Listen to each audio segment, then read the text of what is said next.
All right. Hey there. Welcome to another deep dive with us. Today we're going to dig into something I think you'll find really interesting. We're heading over to Taiwan and looking at how they made this really crucial decision, picking the route for the Dongfeng Highway. And, it's easy to think of roads as, well, just roads, right? But this one, it wasn't as simple as drawing a line on a map. No, not at all. And what makes this story really hit home, I think, is the why behind it. You see, the need for this highway, it came out of this really devastating 7.3 earthquake back in 1999. Yeah, that's right. A major earthquake. And what that meant for the people in Dongxi and Fengyuan was, well, pretty dire. Imagine you suddenly have limited access to medical care, trouble getting essential supplies in. It was a huge challenge. Absolutely. It was really about the very basic necessities and, well, people's lives and livelihoods. It was about reconnecting those communities and ensuring people could get the help they desperately needed. And that's where this whole decision of where to put the Dongfeng Highway, it became this, this huge puzzle, what they call a socio-scientific issue, or SSI. An SSI, yeah, you got it. And it's a great way to think about it. Like, think of a time you had a decision to make, and there were all these different factors pulling you in every direction, right? That's kind of what we're talking about here. It wasn't just about engineering, like the best way to build the road. You had all these different perspectives to consider, and some of them were, well, pretty weighty. How would this impact the environment? How much would it cost? What about the people who lived in the areas being considered? And of course, safety, always a huge factor, especially after an earthquake like that. Exactly. And that's what makes this case study so fascinating, to really understand how people navigate these kinds of, multifaceted challenges. We're going to be looking at a study that followed how some future teachers tackled this very real-world problem. And get this, they used a structured approach to help them sort through it all. Yeah, and that's what's so interesting here. I mean, you have these folks, they're training to be educators, so they're already thinking about these things, right? Right. About how to solve problems, how to weigh different options. And even they changed their minds pretty drastically once they started using this framework. And that, I think, is a huge takeaway for anyone, because we all face these tough decisions. Yeah. How do we make sure we're thinking about things from every angle? It's really about recognizing the complexity, right?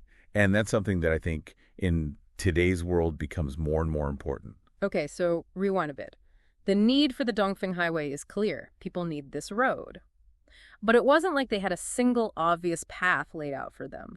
The study, it mentions 5 main route selection plans that were on the table. They've got names like the Tunnel Plan, the North Berm Plan, the Bikeway Plan, the South Berm Plan, and the Fengxi Plan, that one they just called the FS Plan. And it's worth taking a second to kind of picture what each of these entailed. The Tunnel Plan, well, it's in the name, right? The idea was to basically dig through this area, the Gongloping Mesa, and then use an elevated road to cross over some existing routes and then finally reach Dongxi. Okay, makes sense. So tunnels. Then you had the North Berm Plan, which I guess is more about following the terrain, like using the riverbank and the plain to the north of the Dajia River as their guide. That's right. And then the Bikeway Plan, this one's kind of interesting.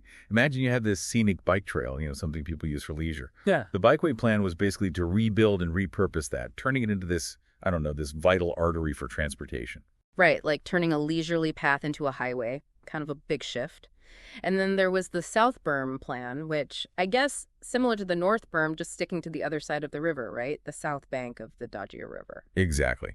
And finally, you have the FS Plan, which was all about upgrading and expanding an existing road, the Fengxi Road. Okay, so 5 distinct plans, each with, I'm sure, its own set of advantages and disadvantages. But right from the beginning, there was like a lot of debate. And a lot of it centered around that tunnel plan. People were worried, understandably, about safety, especially in an earthquake zone. And of course, there was the whole cost factor.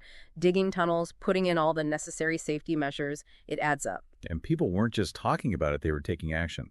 There were public protests, which really highlights that societal dimension we were talking about earlier. This wasn't just a technical decision, it was about people's lives and their concerns. Exactly. And it's not like this was just a bunch of plans on paper. They actually started working on it. The study mentions that the 3rd to 5th tenders, think of those as like phases or contracts for different sections of the highway. Those were done by 2019. But the 1st and 2nd tenders, the ones closer to Fengyuan, well, those were still being negotiated between the government and the public. So this wasn't some old news story. It was an ongoing issue. It still is, which, when you think about it, it makes you realize that these kinds of infrastructure projects, they're rarely straightforward. There are always these competing interests and concerns, just like we're seeing with the Dongfeng Highway. Okay, so it's pretty clear this was more than just figuring out the best way to build a road. This was about balancing a whole bunch of different needs and concerns. And the study we're looking at, along with some other research they cite, they break it down into 5 key dimensions that you have to think about when choosing a highway route. You got safety, ecology, performance, meaning how well the road actually functions, economy, and society. And each of these, they're not just these vague ideas. They break down into some very specific considerations. Like with safety, well, you've got to think about the lay of the land, the topography, and any geological risks, which in an earthquake-prone area is obviously a major concern. Right. You don't want to build a road that's going to crumble in the next tremor. And then ecology, well, that's about looking at the impact on water systems, what kinds of plants and animals live in the area, the whole biodiversity thing, and whether you're going to be paving over a bunch of green space. Exactly. And then performance. Well, that's about how efficient the road will be. How long does it take to get from point A to point B? How well will traffic flow? These are all key considerations. Right, because a road that's constantly jammed up, it's not really serving its purpose. And then, of course, there's the economy. And that's not just about the upfront cost of building the thing. It's about what kind of economic growth might come from having this new infrastructure in place. And then finally, you've got the society dimension. This one's kind of a big umbrella, right? It's about government policies, but it's also crucially about public involvement in the decision-making process. So that can be things like understanding who lives in the affected communities, what their opinions are, and often that involves things like surveys and polls. Right, so you've got all these interconnected factors at play. It's not just about finding the shortest distance between 2 points. Not at all. And that complexity, I think, is what makes this case so valuable. It really gets at the heart of how decisions are made in the real world. Okay, so now let's get into the nitty-gritty of this study. They had these future teachers, these preservice teachers, and they had them grapple with this SSI, this socio-scientific issue of the Dongfeng Highway. And they did this using what they called a modeling-based teaching module.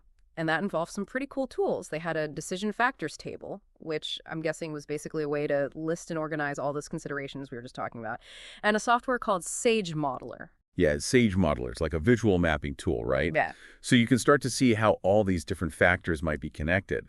And then they took the teachers through this process called the Generation Evaluation Modification Cycle, or GM for short. GE, got it. So it's basically like, first you come up with ideas, right? Then you look at the pros and cons, and then you tweak your ideas based on what you learned. Pretty common sense, right? You probably do this in your own life all the time. Absolutely. It's that iterative process of like trying something out, seeing how it works, and then adjusting. And the researchers, they wanted to see how using this kind of structured approach would affect how these future teachers thought about the Dongfeng Highway. Right. And the first thing they looked at was like, well, which plan did they initially prefer? And it turned out the FS plan, that Fengxi plan, along with some other combined plans and that tunnel plan, those were the most popular choices at the start. Okay, so those were the front runners. But here's where things get really interesting. After they went through this teaching module, there was a huge shift in what they thought was the best option. The FS plan, it became the clear winner. And that tunnel plan, it completely lost all of its initial support. Wow, that's a pretty dramatic change. So what happened? Why did the FS plan suddenly become so popular? Well, according to the study, the preservice teachers who switched over to the FS plan, they pointed to its advantages in those key areas we were talking about earlier: safety, economy, and ecology. It seemed to offer the best balance across those crucial dimensions. Okay, so it wasn't just a random shift. It was based on a deeper understanding of the problem. And the fact that, get this, 74%, that's almost 3/4 of the participants changed their minds after doing this module, that's pretty significant. It is, and it really speaks to the power of having a framework, some tools, and a structured process to really analyze a complex issue. It suggests that often our initial intuitions might not be the most well-informed. Right, we might be missing crucial information or connections. So the study, it didn't just look at which plan they chose, it also looked at how they arrived at those decisions. And they did this by assessing the quality of their decision-making, right? Like, were the factors they considered actually relevant? Could those factors be compared and measured? Did they have good reasons or evidence to back up their choices? Exactly, and what they found was that initially, the preservice teachers, they mostly focused on whether a factor was just, generally related to the topic. But after the module, they got much better at thinking about things like comparability and measurement. Meaning, like, can we actually compare these different options in a meaningful way? And they got better at providing solid evidence and justification for their choices. That makes sense. The module probably pushed them to think more critically, not just listing things, but actually evaluating them. And it makes you wonder, how often do we do that in our own lives? Like, how many decisions do we make based on gut feeling versus actually laying out the evidence? Right. It's a good question to ask ourselves. And another interesting thing the researchers looked at was the relationships between the factors the teachers were considering. So they talked about vertical links, which are basically connections between different aspects within the same dimension, like different safety concerns, for example. And then there were horizontal links, which are connections between different dimensions. So like how a particular route might affect both the local economy and the environment. Okay, so you're talking about those knock-on effects, right? How a decision in one area can ripple out and impact something seemingly unrelated. And that's going to be hard to keep track of, especially when you have so many factors to consider. It is. And that's what the study found. They saw a bigger increase in those vertical links compared to the horizontal ones.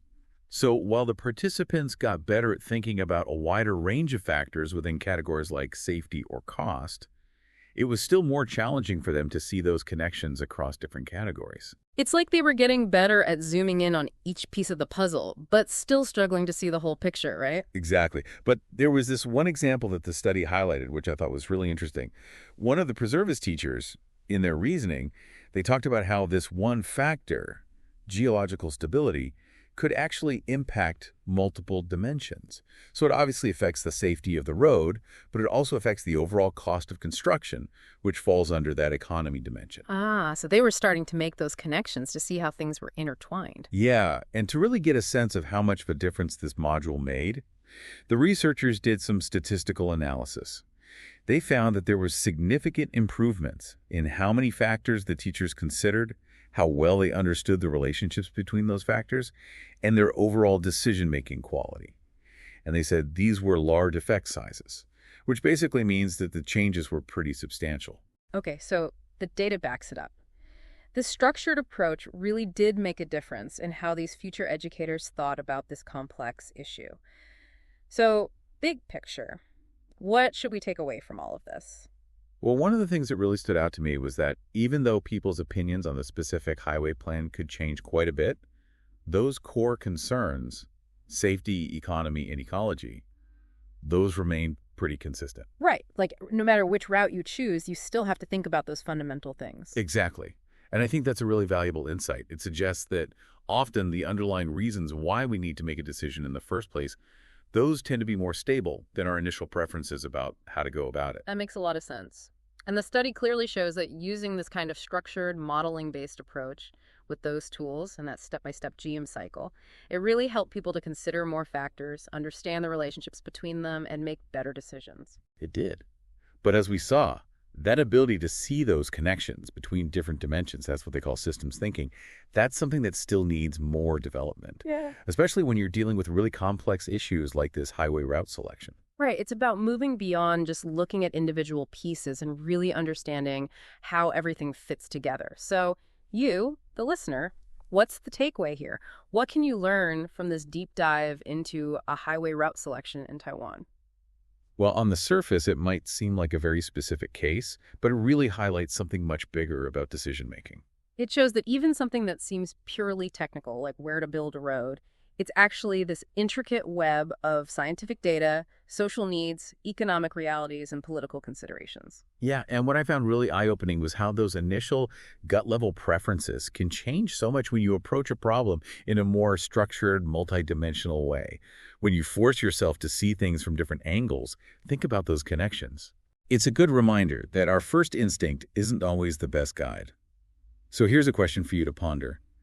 Think about a complex decision you faced in your own life. It doesn't have to be something huge. It could be anything, really. What were your initial priorities? What were you focused on? Now, imagine approaching that same decision using a more systematic method, really thinking about the different dimensions involved, whether it's your well-being, financial implications, social impacts, whatever's relevant, and try to map out how those different areas might affect each other. It might just change your perspective. It might. And that's the power of taking a deeper dive, of really exploring the complexities, because often the most interesting insights, They lie beneath the surface. And on that note, we'll wrap up this deep dive. Thanks for joining us, and until next time, keep thinking deeply.